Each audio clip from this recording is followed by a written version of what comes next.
Is Guardians of the Galaxy Volume 2 kid-friendly? Hi, I'm Nick Shell with Family Friendly Daddy Blog. I'm sure a lot of people are going to be asking themselves that question. Well, fortunately for you, I watched that movie over the opening weekend. And I'm going to help you decide that for yourself. What I'm not going to do is give you a black and white answer, like my shirt, black and white. But I'm going to help you figure that out for yourself. So, please understand my understanding of PG-13. Not all PG-13 rated movies are created equal. They're not all the same. I mean, my son's 6. He's about to finish up kindergarten here. And we watched Jurassic Park. No problem. He loves dinosaurs. He's not afraid. It's not a traumatic experience. He's busy naming off all the dinosaurs. And I feel the same thing with Rogue One, the newest Star Wars spin-off movie. It was great. Was it violent? Yeah, it actually was, but there was no blood, there was no profanity. So I'm okay with certain PG-13 rated movies, whereas The Hunger Games, way too violent. Whereas, what's another one? Like The Fast and the Furious. All those are PG-13, but they're not all the same, and especially when it comes to, is it kid-friendly? So that's my intro to just kind of understand where I'm coming from on this. Let's talk about Guardians of the Galaxy Volume 2. There absolutely is cussing all the way through the movie, and pretty much every word in the book, other than the main two that society is, puts the most value on, which G, D, and F. Those are the ones that are not going to show up in the movie.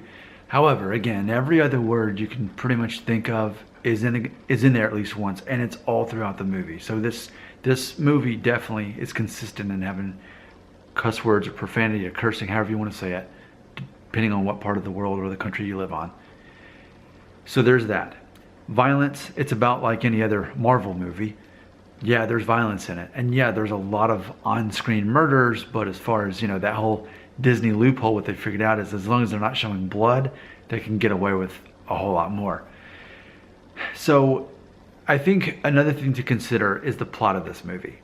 Without having any spoilers, just so you know, the ultimate plot of the movie is a god, lowercase g, and he's very careful to say that because I think they didn't want to offend religious people by saying that this man is God. But in the likeness of an angel, or I guess you could even think like Thor, this man wanted to basically create someone in the likeness of him that had the same godlike powers as he did. And so, because of that, he's creating offspring, families all across the universe, and there is that concept. Now, is this a very overtly sexual thing? Not at all. Here's what I'm thinking. And this is, I think, the main takeaway from this video to help you out. I think it all has to do with how much your child already understands about mating, if we want to call it that. Because it wasn't a sexual thing. It was more that he was creating an offspring on every planet. And again, there was nothing explicit there.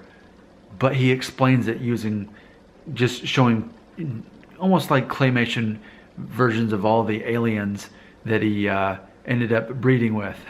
So there's that. Again, depending on how much your child knows or understands that may fly completely over their head.